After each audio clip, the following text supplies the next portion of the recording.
Welcome to Brent's Prime Food Adventures. I'm Brent. Today we're in the Detroit, Michigan area. We're going to be making marinated and grilled beef short ribs. And my special guest today at the moment is my brother Scott.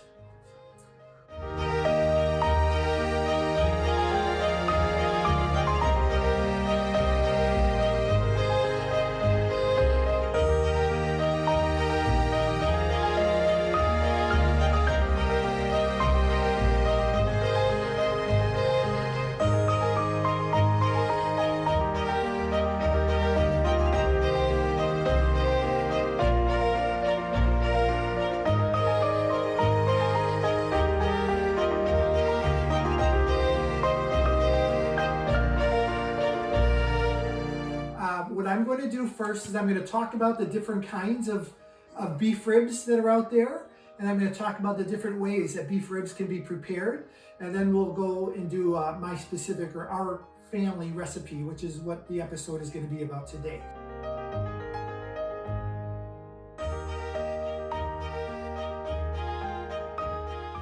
So there's three kinds of beef short ribs. There's three kinds of beef ribs would be a better way of saying it. One is something called a chuck short rib. It's 4 bones and it's a square that's about this piece, and typically they're cut into 4 units. And these are chuck short ribs, and chuck short ribs end up looking like this when they're cut. Again, typically there's 4 bones and they're put together. There's something else called a plate short rib. The plate short rib, sometimes they're called dino ribs, is 3 bones and they're longer. We're not doing plate short ribs today. We're doing chuck short ribs, but the plate is 3 bones, and then there's actually a meatier part, and then it goes down to a less meaty part. The third kind of beef rib is beef back ribs. And what a beef back rib is, it's the bone on a prime rib. So it's 7 bones. If you're gonna do a boneless prime rib, what happens with the bones from the prime rib is it becomes a beef back rib. And typically that would be maybe about this piece. And again, it's just the bottom of a prime rib, and those are usually cooked whole. Today we are cooking with chuck short ribs. So now that you know the 3 kinds of beef ribs that are out there, we are going to talk about the ways to prepare them. And I'm going to really focus specifically on the chuck short ribs right now.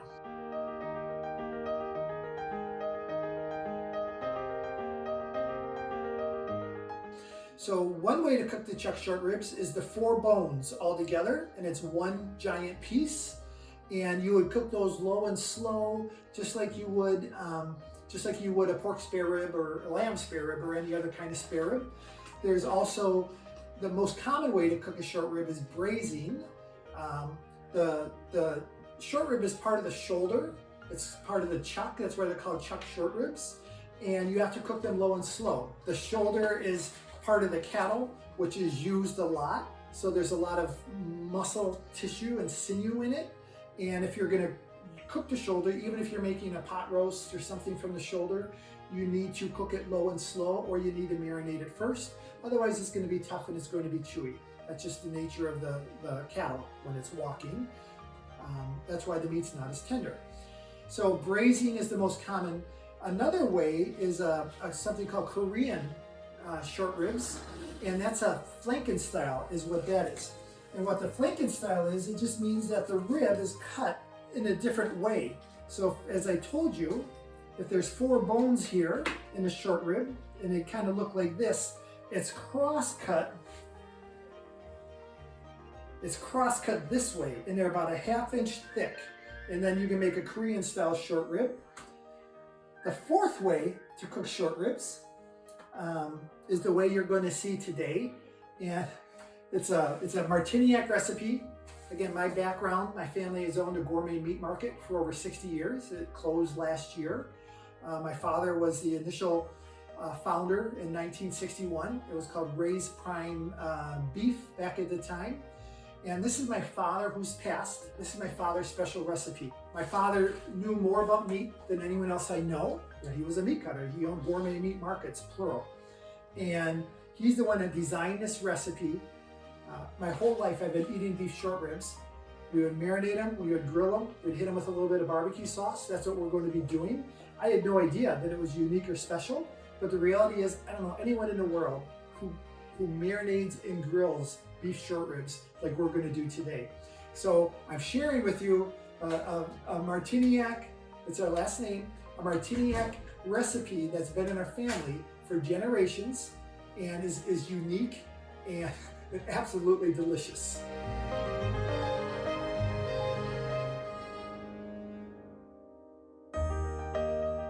So Brother Scott, we're going to go ahead and we're going to marinate the ribs next.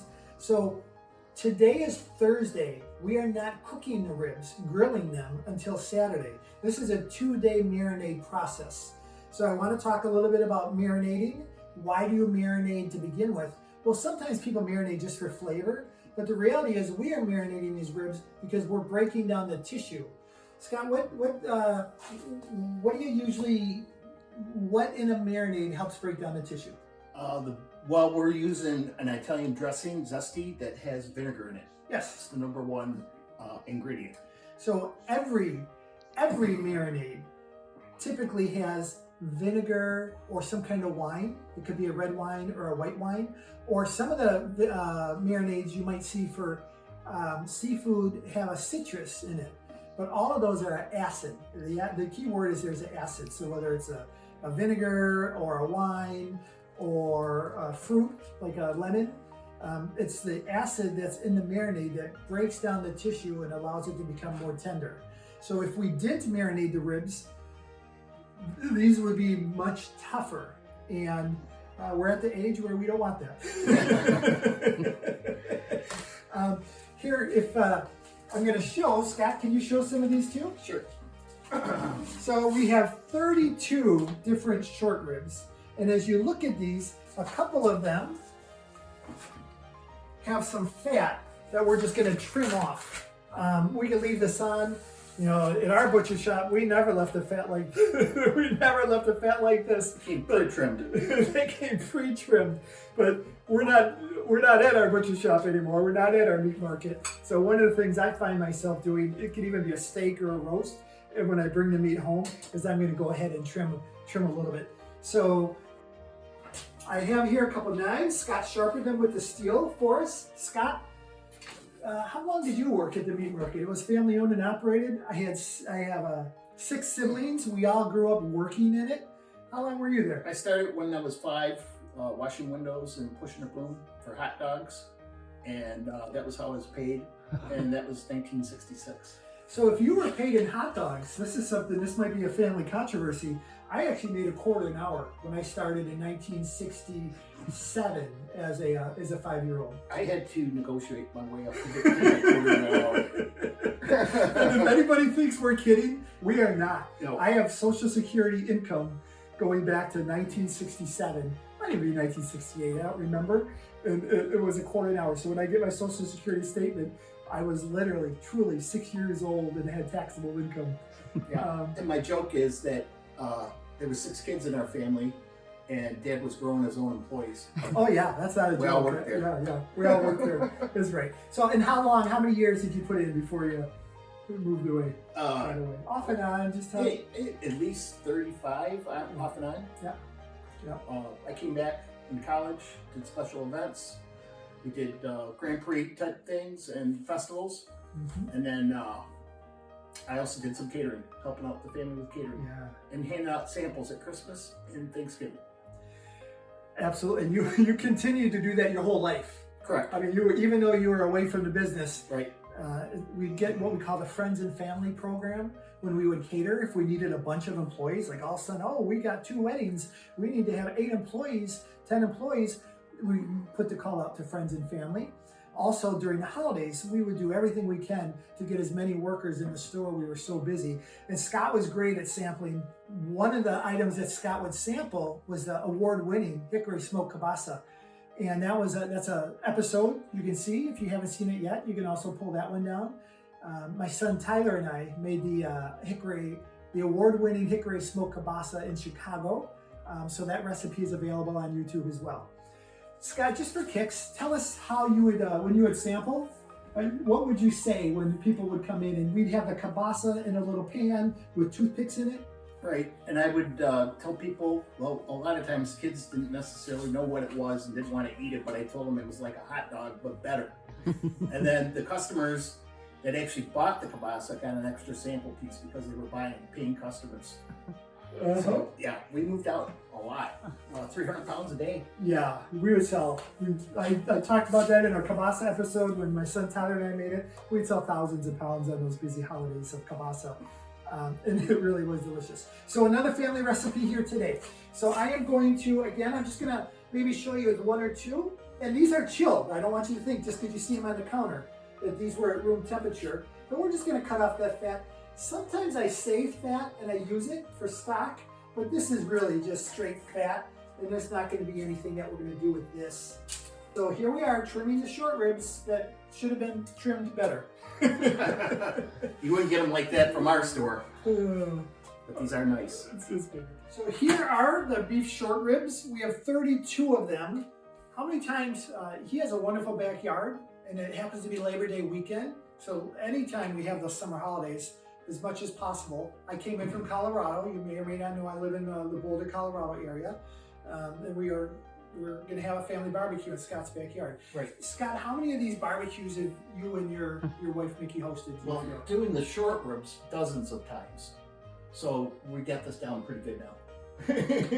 But we've done plenty where we're doing steaks and other things steaks, too. Yeah. We owned Ray's Prime Foods as a family. Scott's wife Mickey was our controller. And she's actually working the camera right now. Hello. Working again. Still. And she's thinking to herself, just when I thought I finally got out of the business. You know, Brent closed the store. I thought I was done. Here I am holding the camera for an episode of Brent's Prime Food Adventures. One thing I want to mention is we're using a full-size catering pan, steam table pan, and we use two of them because of the weight. If you only use one pan, you run the chance of it collapsing on you when you're carrying it. Something else that happens too, sometimes these pans get holes in them. It's a genuine thing. So when you only use one, it leaks all over. So it's actually a safety or security measure as well to use two pans of two of the steam pans. If I didn't say it, there's 32 ribs. What's the most you think we've cooked at once here? Oh, this is a small batch because I've had to do 3 of these full pans before. I think our biggest number was 90. And a funny story about that was we moved into this house, we were doing a short rib barbecue with my dad here, and she wanted everything nice, so she had the linen napkins out. And that was a big mistake because my dad had barbecue sauce all over him.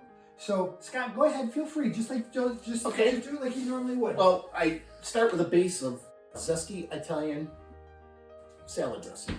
And it can be generic. I like the zesty because I think it's a little zippier than just standard Italian dressing. We're going to be using some Worcestershire sauce, fresh ground pepper. We have some chopped onion we're going to add in there. I have some minced garlic. I didn't happen to have any fresh garlic on hand. And then we're also going to use an additional amount of white vinegar. It all depends on how high it fills the pan. You don't have to fill the pan all the way because we're going to be flipping these, rotating them with a pair of tongs. We'll start out, I'll be leaving these out room temperature all day today. And I'll probably rotate them every 3 to 4 hours. I'll flip them over, maybe 2 to 3. So it'll be several times they get flipped today, then they go in the fridge tonight. I bring them back out in the morning and marinate them all day tomorrow as well. And then we're going to cook them on Saturday, but it won't be till Saturday afternoon. So the marinade will actually be a good 48 hours. And this is a special secret ingredient that we were unprepared for. Mickey had some fresh herbs in the garden. That's what I'm doing in the background. I've got a little bit of fresh basil and a little bit of fresh rosemary. These are the wonderful things you can do anytime you make a marinade. Is you can follow our exact instructions, or you could just wing it and do it on your own. So here's a little bit of fresh basil and rosemary. That's not part of the normal marinade process, but that's what we're doing. Great. And I'm going to pre-shake these just so they distribute evenly, and then just dump them in. And Scott, would it be okay if I just dump these onions on top right now? Yeah, I don't know if we're going to use all of that because that might be a little heavy, but that's about the equivalent of 1 medium onion. Okay, so medium to large. So you feel like I should put half in, 3/4? Yeah, for starters, and then we can add more if we need. So Scott's in charge of the beef short rib. So when I'm asking for things like that, it's because this is his gig. Again, he's done it dozens of times. So I'm not going to tell him how to make the marinade. He's going to tell me. Right, and I took it over after my dad had passed away, or my dad wasn't doing the recipes when we were entertaining here, so I kind of took it over. My father passed away 6 years ago at the age of 86. Boy, he knew a lot about meat, and boy, did he know a lot about food. Here, I'm just going to dump these in freely. Brent, do you want to work on getting the other one open? Sure. It's gonna take a minute. I talk about this kind of Shake that up first. on a routine basis. That we are not wearing gloves. This is, I don't know if you've seen, but I've already washed my hands 3 times since we started. But this is family, and we're comfortable with each other. We grew up together. Okay, I'm gonna just use a partial on this one because I'm gonna be adding some other stuff in. And like I said, you don't have to have the pan full because you're gonna be rotating them. So I'll see how that goes. I might add the rest of this later, I might not. So we'll just set that to the side. I bet that gets added later. We'll see. All right. Well, and then the next ingredient you want me to add? You do it. I'm just Okay. Should I This get is just white vinegar. Doesn't have to necessarily be distilled. You could probably also use apple cider vinegar if you wanted. I would think. or even red wine vinegar? Any of those would be Yeah. choices. Scott's looking at me questioningly. I would stay away from the apple cider, but the red wine and or the white vinegar would be great. So again, there's vinegar in the Italian dressing, but we're also going to recognize that we're adding additional vinegar. We want that acid to break down the tissue so that these are tender. Let me just grab a fork behind you. I'll let you do the garlic. Are you going to let me do the garlic? Is there a measurement? I would say probably 3 forkfuls. 3 forkfuls. All right. Is that too big of a forkful? It's big. I do 2 of those. All right. We do like garlic in the family. And look, I'm accidentally putting a little bit of this extra garlic stuff. I have some of that. Actually, I saved that. What are you saving for? For times like this. We can put that For in adding later. to the marinade. You can put that in later. For cooking. And then I'm just going to do a couple splashes of Worcestershire. Worcestershire is just for flavor. Yeah. And some fresh ground pepper. I bet that Dale's would taste good too. Yeah, we can put Dale's. Sometimes Dale's to me is a little salty, but I think they make a low sodium. They do. They do, yeah. I have that. Okay. Okay. I'm going ample with the fresh ground pepper because I like pepper. I asked my wife, "Is there pepper in there?" And she says, "You don't have to ask. There's pepper in everything." I believe the time that we made the 90 beef short ribs was when my father passed. So he actually passed in August. It's in August, and it was 6 years ago. We had a celebration of life, and of course we made beef short ribs because it really was one of his favorite things to eat.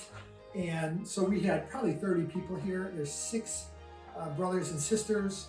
And so, then you get into the in-laws and then the children and the children's children. I bet I have 11 great nieces and nephews, maybe even more than that. I bet I've lost count. Right. So I just did an eyeball here and I'm adding more onion because it looks like we could use more. sounds good.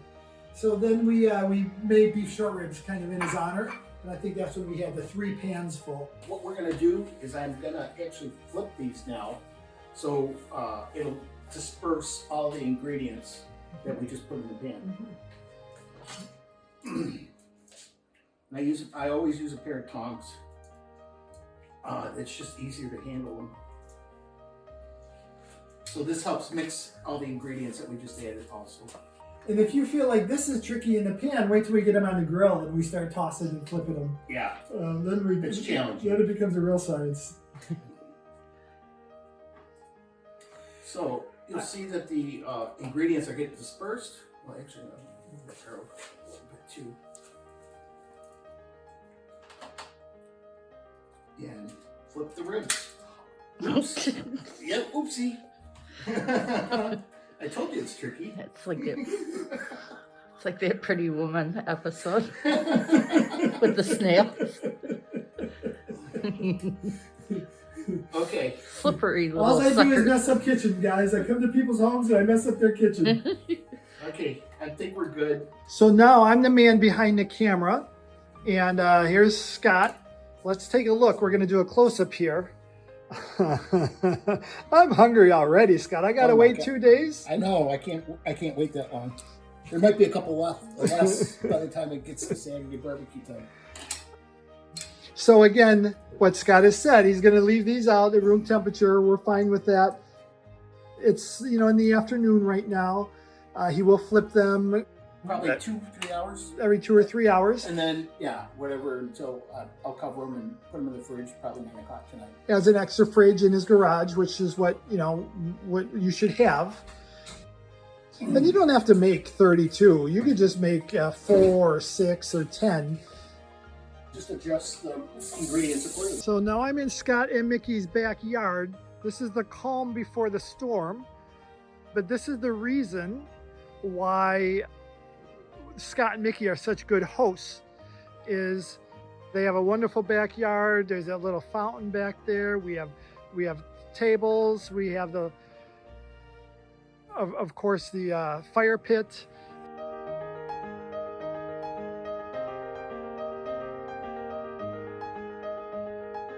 All right, I'm back. It's day 2 of the beef short rib adventure that we're having at my brother Scott's, and I'm with special guest number 2. This is brother Ray, or Ray Jr. Hi everyone. He owned the store for 25 years. My father, the original owner, for 25 years, and I had it for 10 years. Ray knows more about meat in his pinky than I know in my whole body. True. True, he says. Typical older brother. And one of the things we're going to do here is, I'm going to show you the short ribs. These are the short ribs that we marinated. And I'm going to do one more flip here. One last flip. These are going to be so delicious and nutritious. And I also want to show our 2 barbecue sauces that we have. This is a sugar-free one we used to sell at the store back in the day. This one here is fun because we're in the Detroit area. We're in Detroit. We got a Billy Sims barbecue sauce. You got to be a boomer to know who Billy Sims is. He was a running back for the Lions in the 80s. Famous. Yeah, famous. He was a Heisman Trophy winner at the University of Oklahoma. So he went into the barbecue business and stayed in Detroit after he retired. So the Billy Sims barbecue sauce. So I'm going to continue to flip the ribs here one last time before we barbecue them. I'd like to show you. I'm going to have you come in a little further. Come join me. Here is the kielbasa that we're going to be eating here. My family are tough critics. So in the first episode, my son Tyler and I made the smoked kielbasa. We froze some in Chicago, and I brought it back. And now we're going to eat that as part of our meal. So that should look familiar to anyone who has watched the Hickory Smoked Kielbasa episode. I wonder how many awards that one will win, Brent. In our own hearts, we'll be the critics. We'll find out today. In our own hearts. So I'll go back for just a minute. Our whole family knows how to cook. My kids, my grandkids, brothers and sisters. I guess you call them foodies, don't you? Yeah, We're foodies. we're foodies. These look nice. Nice job. On the plate short ribs, we would normally cut those into 9 pieces. The bones are long enough. So it was 3 bones, and we do a couple cross cuts, and then we take a knife, and that's how you get the ribs to look like this. On the chuck short ribs, we'd cut them into 8 pieces. It was 4 bones, we do 1 cross cut, and then we take it with a knife and cut it into pieces. So that's how you get short ribs. You can have a plate short rib or a beef short rib. The back ribs, we didn't really cook too much as a family. The beef back ribs, at events, let's say it's Christmas, we wrap it, we package them, we take those home, and we eat them again. So we are a big family of the beef ribs of any kind. We are going to, after we grill these, we're going to hit them with a little bit of barbecue sauce. I showed this early on. This is where the magic happens. We're getting the grill ready. Look at Ray, he's sweating already. We're putting it off right now. And how long does it take to cook these? You tell me how long it takes to cook these, Ray. How long does it take to cook these? I always go by touch and sight is what I end up doing. Everybody's equipment's different. It's got hot spots, cool spots. And the big thing Scotty taught us was you start with bone side down. and we need a medium-low heat when we get done burning that off. And it's probably going to take about a half hour. Yeah, we'll get all 32 on the grill at once, bone side down first. And it's something that we don't do the one flip rule for the beef short ribs. We just cook them until they're done. And this is also something we don't do a meat thermometer for. I'm a big proponent of using a meat thermometer. Ray knows when they're done. Our whole family is a medium rare family. If you go past medium rare, you get yelled at. So this is where you can't overcook anything. So for those people who like to cook it more, extend your time. Sure, and you will see when we cut into them. Like again, nobody does a medium rare beef short rib. I'm telling you, this is a recipe we're sharing with the world. That should blow your mind. Hey, I'm back with Ray. He really is the barbecue master. And one of the things he was telling me is he puts we're on about a medium heat, we decided. We burned off the excess. Yeah, we burned off the excess. Yeah. So we started on high, burnt it off, put it on low for a minute, and then we went to medium heat. And he puts the thin ones on the outside because it tends to be a little hotter in the middle. And again, we're starting with the bone side down, Ray. Did we say we're going to do that? Bone side down. Bone side down. Every single one of them has the bone side down. That's where you start. And these, I just want to say again, you're okay to flip them and roll them. I never do a one flip on these beef short ribs because they're just such a different and unique size. You can see how some are fatter than others. Sometimes we turn them on their sides. Bone side down. Bone side down is important. Put the thicker ones in the middle where it's hotter. Mm-hmm. And then to the outside. Every grill has hot spots and low spots. And I'm always trying to figure them out. And he is using my brother Scott's grill, so although he's familiar with it, he's barbecued back here a lot of different times. And we hit them with sauce when we're done. It's very unique because they're different sizes and shapes. I do not do the one flip rule. You can see how that one's so much thicker than that one. And look, there's a thin one that's on the outside. There's a thick one that's in the middle.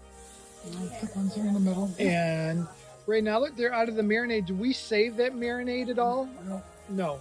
Okay. But we got to tell Scotty what a good job he did with the marinade. All That's right. his recipe. My wife wants it.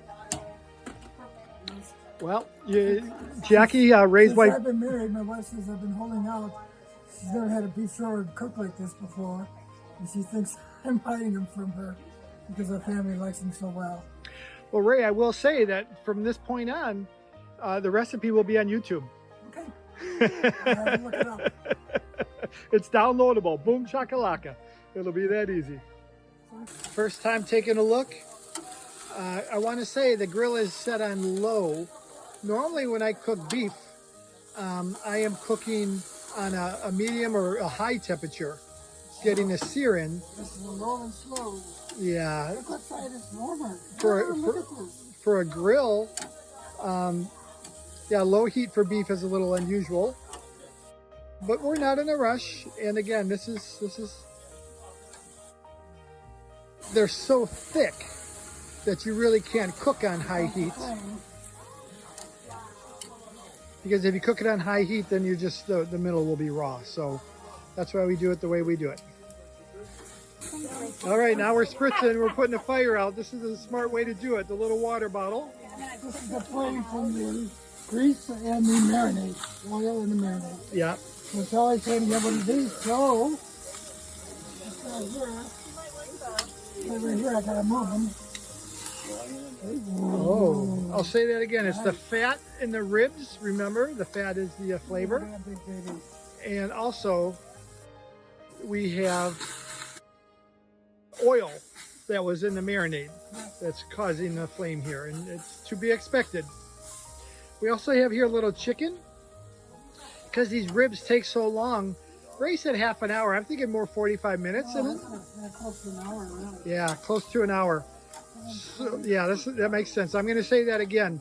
These ribs are going to take close to an hour. The thickness is. Yep, because of the thickness and because we're not cooking it on high heat. So we actually put the beef on before the chicken, which is unusual. Normally when I cook chicken and beef together, the chicken goes first and then the beef goes on. Correct. And we're having a little party back in Scott's backyard. I love these summer holidays. Absolutely love them. Now we have Ray saucing the ribs. Ray, do you sauce half of them with one and half with the other? That's what I did. And do you know which half is half? Which? That's Billy Bones. That's a Billy. Billy Sims. And the other half is The sugar-free, we'll just call it. I like staying with the Made in Michigan products. We like to do Made in Michigan here. We support that. Okay. Ray, how long? How long, Ray? How long? We've been on since 5:15. It's been 45 minutes so far. So now that you sauced it, how much more time will the ribs have? 5 minutes on each side. 5 minutes on each side. Okay. We haven't put the chicken on yet, Ray, I noticed. No, not yet. Not yet? Clear the grill and scrape it in. Ah. So that's what you can see that the highlight is the highlight is the beef. There's just a couple pieces of chicken. It's like this every time, and then a lot of times the chicken doesn't get eaten. Although our habits are changing as we age. And what Ray is going to do is when we take them off, those ribs are just going to rest. Oh, we're getting close. Going to come around this way. We're going to do the old spin around. Ray says he's got the water bottle in his hand because in addition to, we talked about the... Look how the meat pulls away from the bone. That's how you know they're done. Oh, there's the secret. He also touches them with his fingers. But the one of the sauces is sugar-free, but one of the sauces has sugar. And he says, you know, the length of the time they've been on the grill with the sugar is also leading to the flame. Going to show this again real quick. We just cut a sampler. That was a medium rare beef short rib. Yeah, baby. Ray and I are going to try that ourselves. We took over. That's my father's job to do the sampling. I took that over. I don't have napkins with this, Ron, but if you'd like to have a quality control. Oh, absolutely.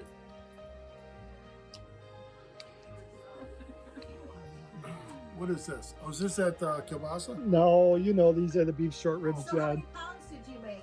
That's delicious. Mom, you gonna try one? I'm looking for a nice cooked one. Yeah, oh, look at that. Yes. Wait, thank you. So this is my mother. I call her the founding mother.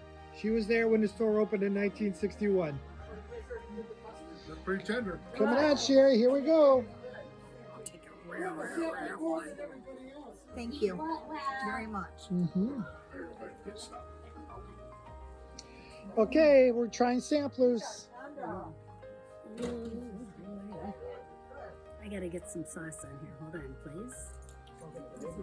Thank you very much. I'll be right back, guys. Here's a piece of the smoked kielbasa Tyler and I made in a previous episode.